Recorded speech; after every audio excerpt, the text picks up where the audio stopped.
요즘 뉴스를 틀면은 제일 첫 번째 테마가 코로나 바이러스니까 저도 오늘 설교하면서 코로나 바이러스 얘기부터 하겠습니다.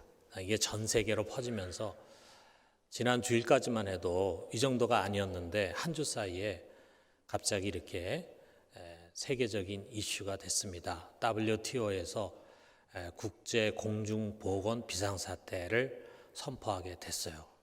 모든 사람들이 혹시 이 바이러스가 내 몸속에 들어오지 않을까 또는 우리 가정에 감염이 되지 않을까 하는 그런 두려움을 갖고 있습니다. 그야말로 보이지 않는 것에 대한 불안이 이제 전 세계를 술렁거리게 만들고 있어요. 우리가 미래학자라는 게 있죠. 미래를 예측하는 그런 미래학자 중에 마티아스 호르크스라고 하는 학자가 있는데 그분이 이런 얘기를 했어요. 우리가 사는 이 현대 사회는 초불안 사회가 되었다. 그냥 불안 사회도 아니고 초불안 사회가 되었다는 거예요. 불안의 원인이 여러 가지가 있겠죠. 전쟁에 대한 위기라든지 또는 질병, 이런 전염병이라든지 또는 경제적인 위기, 여러 가지 다양하게 있겠죠. 그런데 그 중에서 이 호르크스가 현대 가장 큰 불안 원인으로 지목하는 것이 뭐냐 하면 너무도 촘촘하게 형성된 네트워크다 그랬어요. 인터넷이라든지 또는 SNS를 통해서 매일매일 쏟아지는 수많은 정보들이 도리어 우리를 불안하게 만들다는 거죠. 그 중에는 있는 사실을 정확하게 보도해 주는 것도 있겠지만 과장되거나 선정적인 그런 거짓 뉴스들이 이제는 너무 많은 거예요. 그런데 우리가 이게 정말 옳은 것인지 아니면은 거짓 뉴스인지 그걸 분별하는 게 굉장히 어려워요. 자, 그런 거짓 뉴스들이 불안 심리를 더 자극을 하고 있습니다. 초불안 사회라 해요. 초불안 사회. 우리 현대인들은 과거에 비해서 우리가 훨씬 더 안정된 사회를 만들었다라고 생각을 했어요. 과학기술로 또 의학으로 보험제도로 또는 복지제도로 그리고 최신의 무기들로 우리 인간을 불행하게 하는 다양한 요소들을 방어할 수 있는 성과 진지를 쌓고 또 쌓아왔습니다. 자, 그럼에도 불구하고 여기 호르크스의 말처럼 우리는 과거보다 훨씬 더 많은 불안 가운데 살아가고 있습니다. 그렇기 때문에 오늘 우리 현대인들에게 있어서 정말 마음에 간절히 바라는 것이 무엇일까? 과거에도 그랬지만 특별히 지금 살아가는 사람들에게 간절히 바라는 것은 다른 무엇이 아니라 바로 샬롬, 평안입니다. 평안. 그런데 오늘 주님께서 바로 이 평안을 우리들에게 선물로 주십니다. 27절 상반절 보니까 평안을 너에게 끼치노니 곧 나의 평안을 너에게 주노라 그랬습니다. 우리가 요한복음 강의를 계속해 나가는데 오늘 이 본문 속에서 우리가 이 평안이라는 것을 주제로 해서 우리가 한번 말씀을 상고해 봅시다. 자, 여기에 끼친다, 평안을 너에게 끼친다라고 할 때 이 끼친다라고 하는 말로 번역된 동사 아피엠이라고 하는 말은요, 맡긴다, live with, 맡긴다라는 그런 뜻이에요. 이제 주님께서 이 제자들을 떠나가면서 그들에게 평안을 맡기십니다. 그래서 레온 모리스라고 하는 주석가는 이것을 아주 멋있게 주석을 했는데 Peace is Jesus' bequest라 했어요. 평안은 예수님의 유산이다. 유산. 그분이 유산을 우리에게 넘겨주시고 가는데 그 유산이 뭐냐? 평안이다. 이거 평안. 이 사회 수많은 불안 요소들로 인해서 또 우리 삶에 끊임없이 찾아오는 문제들로 인해서 또 미래에 대한 염려로 인해서 불안과 두려움을 갖는 여러분, 오늘 우리 주님께서 유산으로 주시는 이 평안을 여러분의 심령 속에 가득히 누리게 되기를 주님의 이름으로 축원합니다. 자, 여기에 지금 주님께서 주시겠다고 하는 그 평안이 그냥 평안이 아니에요. 주님의 평안이에요. 여기에 뭐라고 말씀합니까? 곧 나의 평안을 너희에게 주노라 그랬잖아요. 나의 평안. 그냥 평안이 아니고 나의 평안, 주님의 평안입니다. 우리가 이 말을 한번 좀 곰곰이 생각해 봐요. 주님의 평안, 주님이 가지고 누리셨던 평안, 그것은 어떤 평안입니까?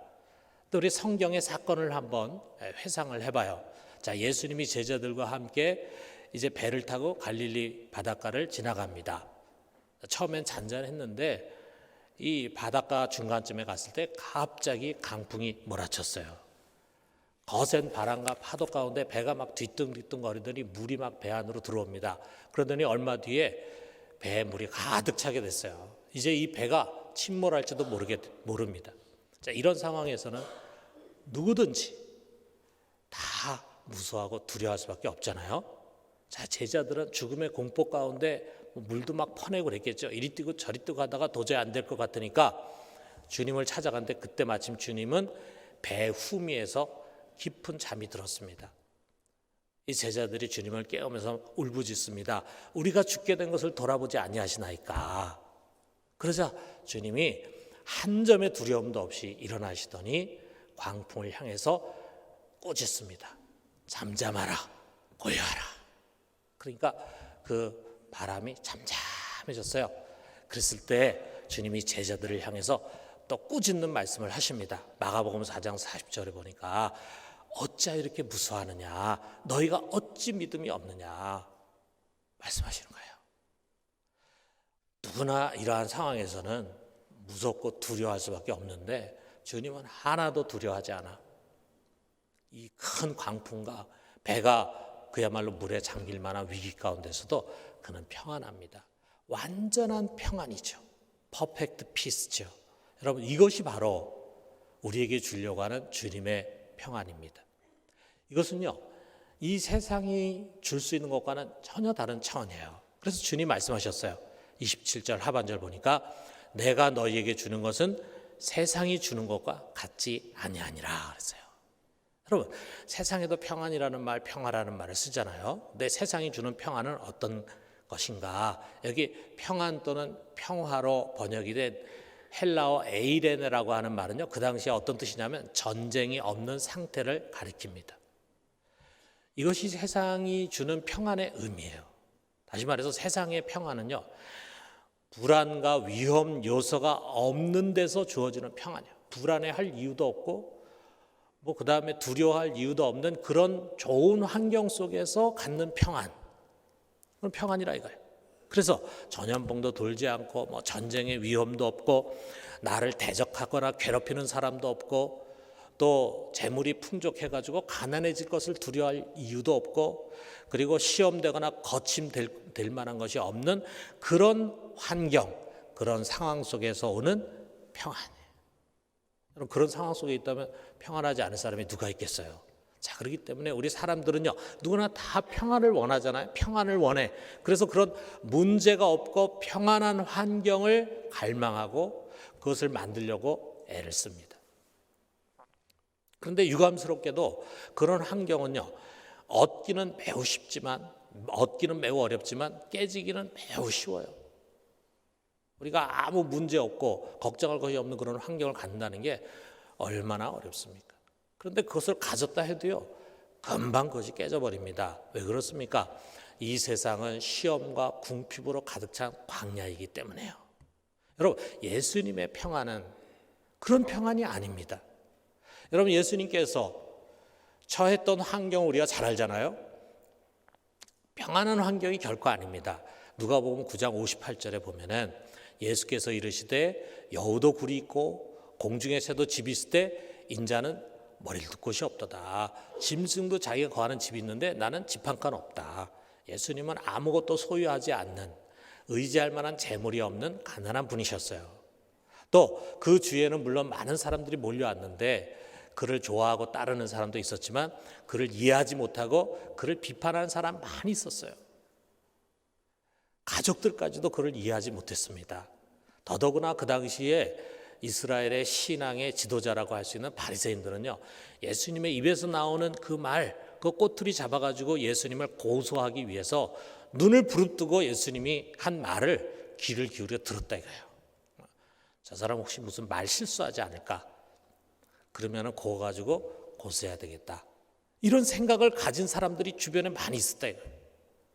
더더구나 그 나라의 영적 지도자라고 할 수 있는 대제사장과 그리고 장로들은요, 예수님을 잡아서 죽이려고 음모를 꾸미고 있었습니다. 자, 여러분 어떻습니까? 지금 우리 모두가 다 크건 작건 간에 평화를 깨뜨릴 만한 그런 어렵고 힘든 환경을 갖고 있겠지만, 그러나 여러분이 갖고 있는 그 환경이 예수님이 가졌던 환경보다 더 나쁜 환경이라고 생각을 하십니까? 자, 예수님 이런 환경 속에 사셨어요. 이런 수많은 적들 가운데 사셨어요. 가난 가운데 사셨어요. 그럼에도 불구하고 이런 고단한 환경 속에서 예수님은 항상 마음의 평화를 누리셨습니다. 그렇다면 미래는 어떨까? 지금은 힘들지만 조금 지나면은 평안한 환경이 주어질 거야. 우리 그렇게 생각하면은 지금 힘들더라도 마음의 평화를 가지고 소망을 가질 수 있죠. 자, 우리 주님도 조금 뒤에 겪게 될 일을 이제 말씀 속에서 암시해서 주십니다. 29절에 30절 보니까 이제 일이 일어나기 전에 너희에게 말한 것은 일이 일어날 때 너희로 믿게 하려 함이라. 이후에는 내가 너희와 말을 많이 하지 아니하리니 이 세상에 임금이 오겠음이라. 그러나 그는 내게 관계할 것이 없으니. 자, 예수님이 이 말씀 속에서 이 세상 임금이 이제 곧 온다라고 하는 말씀을 주십니다.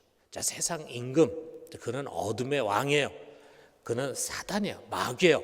그런데 세상 임금이 온다고 하는 것은 이제 어둠의 시간이에요. 마귀가 판치고 어둠의 일이 펼쳐지는 그런 세상이 올 것이라고 하는 그런 말이에요. 자, 그렇다면 어떤 일들이 벌어지는가? 이제 곧 일이 벌어진대. 너희가 일이 벌어질 때 내가 한 말을 믿게 하기 위해서 이 말을 한다 이렇게 말씀하셨는데, 어떤 일이 벌어지는가? 이 어둠의 시대에는 하나님의 아들을 죽이는 것에 모든 것이 집중되어 있습니다. 그래서 이제 조금 뒤면, 몇 시간 뒤면은 가룟 유다가 예수님 배반해서 가룟 유다를 앞세운 유대인들이 예수님을 잡아갈 것입니다. 그를 붙잡아 가지고 대제사장 앞에 데려갈 거예요. 거기서 예수님을 여러 가지 것을 가지고 정죄합니다. 그리고 예수님 그를 미워하는 사람들 속에 둘러싸여 있어 가지고 수많은 조롱을 당하게 될 거예요. 침뱉음을 당하고 욕을 먹고, 그리고 심지어는 손바닥으로 그 뺨을 때리는 일들이 일어날 것입니다. 그런 다음에 유대인들은 예수님을 빌라도 법정으로 데려갈 거예요. 거기서 재판이 열리게 되고, 그리고 거기서 사형 언도를 내리게 되고, 그런 다음에 채찍질을 당하고, 그리고 결국은 십자가를 지고 갈보리산에 올라가서 그 위에서 십자가 처형을 당하게 될 것입니다. 바로 몇 시간 뒤에 자신에게 이런 끔찍한 일이 벌어질 것이라는 것을 예수님은 알고 있었어요. 그럼에도 불구하고 예수님은 지극히 평안하셨습니다. 어떻게 이런 평안을 가질 수가 있을까? 여러분 부럽지 않습니까? 어떻게 그런 평안을 가질 수가 있을까? 어떤 환경에서든, 어떤 어려움 속에서든 흔들리지 않는 안정된 심령을 갖고 있는 예수님의 모습이 부럽잖아요. 자, 그렇다면 그 평안의 비결이 무엇인가? 예수님은 어떻게 그렇게 평안할 수 있었을까? 이 말씀 속에 숨겨져 있어요. 자, 28절 하반절 보니까 예수님이 이렇게 말씀하십니다. 아버지는 나보다 크심이라 그랬어요. 자, 지금 여기 육신으로 오신 인간 예수는요, 유약하고 또 연약하신 분입니다. 사람에게 붙잡히고 얻어맞고 죽임을 당할 수 있는 그런 연약한 분이에요. 그렇지만 그의 아버지 되신 하나님은 무한히 크신 분이에요. 이 세상을 통치하시는 분이야. 모든 권세가 그에게서 나오는 거예요. 그가 허락하지 않으면은, 그가 죽일 권세를 허락하지 않으면은 유대인이건 빌라도건 결코 예수를 죽일 수 없습니다. 이 크신 하나님, 모든 주권을 갖고 계신 이 하나님을 예수님 항상 신뢰하셨습니다. 또 그 아버지와 주님이 사랑으로 하나로 연관되어 있음을, 묶여져 있음을 말씀하고 계세요. 31절 하반절 보니까 오직 내가 아버지를 사랑하는 것과 아버지께서 명하신 대로 행하는 것을 세상이 알게 하려 함이라. 우리 주님은 아버지를 사랑하고 아버지는 아들을 사랑합니다. 우리 성경 전체 속에서 주님이 그것을 우리에게 가르쳐 주려고 하잖아요. 아버지와 내가 하나다. 사랑 안에서 하나가 돼 있다 이거죠. 그 아버지를 믿고 사랑하고 또 그 아버지의 사랑을 신뢰하기 때문에 주님은 아버지께서 명하신 모든 것을 순종하며 행하십니다. 가라고 하면 가고 오라고 하면 오고 죽으라고 하면 죽는 것입니다. 왜? 그 아버지는 아들에게 무한한 자비와 사랑의 아버지이기 때문에요. 한마디로 우리 주님은 하나님 아버지와 화평과 사랑의 관계입니다. 그렇기 때문에 여러분, 히브리어로 이 평안을 가리키는 샬롬이라고 하는 말은요, 헬라어처럼 단순히 전쟁이 없거나 또는 가난과 질병이 없는 수동적인 상태가 아니에요. 보다 적극적으로 하나님과의 화평한 관계, 사랑으로 하나 된 관계에서 오는 평안이에요. 여러분, 누구든지 예수 그리스도를 믿으면 하나님과 화평하게 되고 은혜를 입은 사람이 될 것입니다. 그러면 그는 아무것도 두려워할 필요가 없는 샬롬의 사람이 될 것입니다. 여러분, 이것이 바로 주님의 평안이에요. 이것이 주님께서 어떠한 환경과 상황에서도 평안을 누릴 수 있었던 비결이에요. 자기 자신이 아니라 하나님 아버지에 대한 신뢰. 그는 그 무엇도 그 누구도 두려워하지 않았습니다. 왜? 아버지를 믿었기 때문이라 이거죠. 자, 우리 승객을 가득 실은 배가 바다를 항해하고 있는데 그만 바다 한가운데서 폭풍을 만났어요. 그래가지고 막 배가 뒤뚱거리고 그리고 이제 막 배에 물이 들어오고 막 난리가 납니다. 그 안에 있는 승객들은 다 두려워하겠죠. 무서워하고 있는데 유독 한 아이가 전혀 무서워하잖아요. 그 아이 같으면 벌써 더 무서워할 텐데, 어른보다 더 무서워할 텐데 아무 두려움이 없이 평안한 모습을 갖고 있어. 그래서 옆에 있는 어른이 아주 기특해가지고 소년에게 물었습니다. 너는 무섭지도 않니? 그러자 그 소년이 얘기했어요. 아니요, 하나도 안 무서워요. 이 배 선장이 우리 아버지거든요. 우리 아버지는 아주 탁월한 선장이십니다. 이 파도를 헤치고 꼭 나갈 것입니다. 자, 여러분, 이 아버지에 대한 깊은 신뢰, 이것으로 인해서 우리 주님은 완전한 평화를 누릴 수 있었던 거예요. 그리고 이제 그 평안을 우리들에게 주십니다. 내가 이것을 너희에게 준다. 너희가 이 평안을 갖고 있으면 두려워할 필요가 없다 하면서 27절 하반절에 너희는 마음에 근심하지도 말고 두려워하지도 말라. 근심하지 말라. 하나님 믿으니 또 나를 믿으라 말씀하십니다. 자, 그렇다면 여러분, 어떻게 우리에게 이 평안이 주어지게 될까?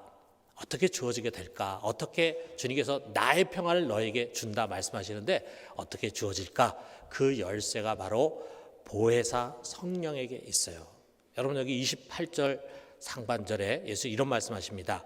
내가 갔다가 너에게로 온다는 말을 너희가 들었나니 나를 사랑하였더라면 내가 아버지께로 감을 기뻐하였으리라. 내가 이제 아버지께로 갔다가 다시 올 텐데 이것은 너희가 나를 사랑한다면 너에게는 아주 기쁜 소식이야. 자, 예수님이 아버지께로 갔다가 다시 온다라고 하는 이 말씀은요, 먼 훗날 종말의 끝에 있을 재림을 가리키는 것이 아닙니다. 자, 예수님께서 죽고 부활하셔서 승천하셔서 하나님 우편에 앉으셨죠. 그런데 그분이 다시 오셨어요. 어떻게 오셨느냐? 성령으로 오셨어요. 여기 26절에 보면은 보혜사, 곧 아버지께서 내 이름으로 보내실 성령, 그가 너에게 모든 것을 가르치고 내가 너에게 말한 모든 것을 생각나게 하시리라. 이 요한복음 지금 14장 15장에 있어서 가장 중심되는 것이 바로 성령인데, 성령 그가 우리의 보혜사로 우리를 지키고 돕는 분으로 오셔서 우리를 책임져 주신다는 것을 말씀하잖아요. 자, 그런데 그 성령이 예수의 이름으로 오십니다. 예수님이 오시는 거예요. 또한 그 성령은 오시면은 하나님과 우리의 관계를 새롭게 해주세요. 마치 예수님과 하나님의 관계처럼 하나님과 우리의 관계를 아빠와 자녀의 관계로 만드십니다. 자, 갈라디아 4장 6절에 보면은 너희가 아들이므로 하나님이 그 아들의 영을 우리 마음 가운데 보내사 아빠 아버지라고 부르게 하셨느니라 그랬어요. 하나님이 그 아들의 영을 우리 속에 부어준다 그랬어요. 아들의 영이 바로 성령이거든요. 그리스도의 영이거든요. 그런데 그 마음을 우리 가운데 보내주셔서 성령이 오시면은 우리가 비로소 하나님을 아빠, 아버지라고 부르게 되는 것입니다. 하나님과 우리 사이의 관계가요, 아빠의 관계가 되는 거예요. 자, 여러분, 우리가 다시 한번 생각을 해봐요. 자, 우리가 예수 그리스도를 믿게 될 때 하나님이 성령을 우리 가운데 보내주십니다. 성령이 임하게 되는데 그 성령은 예수의 이름으로 오시는 하나님의 영이에요. 그 성령을 통해서 예수 그리스도는 우리의 주가 되시고, 그리고 하나님은 우리의 아빠, 아버지가 되시는 것입니다. 그리고 이제부터 영원까지 이 성부, 성자, 성령 삼위일체 하나님이 여러분과 나와 함께 하시는 것입니다. 마태복음 28장 20절에 예수님 말씀하시잖아요. 볼지어다 내가 세상 끝날까지 너희와 항상 함께 있으리라 하시니라. 딱 한 가지 문제는 그분이 보이지 않는다는 것뿐이야. 하나님을 우리가 볼 수 있는 분이 아니잖아요. 보이지 않기 때문에 우리가 종종 믿지 못합니다. 그렇지만 우리 하나님 말씀에 의지해서 이 약속을 붙들 때 성령으로 오신 우리 하나님, 성령으로 오신 예수님이 우리 안에 지금부터 세상 끝날까지 영원히 함께 하신다. 이것을 우리가 믿음으로 아멘하는 것이라 이거죠. 여러분, 바로 이것입니다. 여러분, 우리 주님은요, 우리에게 거짓 평안을 약속하지 않는 거예요. 두려움 주는 것을 내게서 다 제거해 버리겠다. 너의 문제 다 해결해 줄게. 너는 아무런 고민 없는 환경 속에서 살게 될 거야. 거기서 평안을 누려. 지금 이 약속을 주시는 것이 아닙니다. 여러분, 우리 예수를 잘 믿어도요, 어려운 환경을 가질 수 있어요. 우리에게 시험되는 일들이 찾아올 수 있어요. 우리에게 시련이 찾아올 수 있어요. 우리가 한번 생각해 보세요. 여러분, 2000년 기독교 역사 속에서 가장 순전하고 가장 헌신적이고 깊고 성령 충만한 믿음을 가졌던 사람들이 어떤 사람들입니까? 초대교회 성도들이잖아요. 자, 그런데 그 초대교회 성도들의 삶의 환경이 어땠습니까? 그들은 많은 고난과 박해를 받았어요. 심지어 그들 중에는 마지막에 순교를 당한 자들도 많이 있습니다. 자, 주님께서 우리에게 주시려고 하는 것은 아무 고민할 필요가 없고 불안하거나 두려워할 필요가 없는 그런 좋은 환경이 아닙니다. 그분이 우리에게 주시고자 하는 것은 바로 보혜사 성령이세요. 그가 모든 평안의 근원이십니다. 그를 통해서 삼위일체 하나님이 우리와 함께 하십니다. 그 하나님이 여러분과 나의 방패가 되시고 우리의 산성이 되시고 우리를 보호하시는 목자가 되시는 것입니다. 여러분, 이 온 우주를 만드신 성부, 성자, 성령 삼위일체 하나님이 여기에 우리 가운데 오셔서 나의 편이 되신다고 할 때 우리가 무엇을 두려워하겠습니까? 우리가 정말 그를 신뢰한다면 이 세상이 흔들려도 우리는 두려워하지 않을 것입니다. 나쁜 소식에 놀라지 않을 것입니다. 우리 일상의 파도에 일희일비하지 않을 것입니다. 두려움 때문에 나를 보호한다는 명목으로 신앙 양심을 저버리는 그런 일을 우리는 결단코 하지 않을 것입니다. 우린 미래도 염려하지 않을 것입니다. 미래에 무슨 일이 일어날지 아무도 몰라요. 좋은 일만 오지 않을 거예요. 우리가 생각지 못한 고난도 찾아올 수도 있어요. 우리 모두는 나이가 들수록 점점 늙어질 것입니다. 힘이 없어질 것입니다. 약해질 것입니다. 외로워질 것입니다. 그러나 그런 모든 과정도 우리는 두려워하지 않습니다. 아니, 마지막에 결국 죽음 앞에 서게 되겠지만 우린 그 죽음 앞에 선다 할지라도 우리들의 마음은 평안과 소망으로 가득 차게 될 것입니다. 왜? 삼위일체 하나님이 우리 가운데 계시기 때문이에요. 우리보다 크신 하나님 아버지, 그리고 우리를 세상 끝날까지 우리와 함께 하신다고 약속하신 주 예수 그리스도, 그리고 우리 가운데 임재하셔서 우리를 가르치시고 보호하시고 인도하시는 보혜사 성령, 이 삼위일체 하나님, 여러분 떠나지 않고 항상 함께하고 계심을 여러분 의심하지 말고 믿으시기 바랍니다. 그 삼위일체 하나님은 여러분과 나에게 일어나고 있는 모든 다양한 일들, 그 모든 것이 합력해서 결국은 선을 이루도록 해주실 것입니다. 여러분 조금만 기다리면은 하나님이 이런 깊은 뜻이 있었구나, 박수를 치면서 그분께 찬양과 영광을 돌리게 될 것입니다. 그러므로 사랑하는 성도 여러분, 빌보 4장 6절에서 7절에 주신 말씀처럼 아무것도 염려하지 마라. 아무것도 염려하지 마라. 주님께서 이렇게 명하셨어요. 넌 아무것도 염려하지 마라. 여러분 속에 지금 담겨져 있는 모든 불안과 두려움과 염려와 근심, 이 시간에 그 말씀을 받아들이면서 하나님 앞에 내놔요. 그분이 책임져 주십니다. 그분이 책임지겠다고 약속하셨습니다. 어떤 일을 만나든지 그의 선하신 뜻을 신뢰하고 감사합시다. 그리고 주님께 나아가서 기도와 간구로 우리 구할 것을 그분께 아뢰요. 그리하면 모든 지각에 뛰어난 우리 하나님의 평강이 예수 그리스도 안에서 우리의 마음과 생각을 지켜주실 것입니다. 어떤 환경에서든지 어떤 큰 광풍 가운데서든지 우리는 안정된 심령을 지키고 그것을 뚫고 나갈 수 있을 것입니다. 여러분, 이 평안을 올 한 해 동안 누리게 되기를 주님의 이름으로 축원합니다.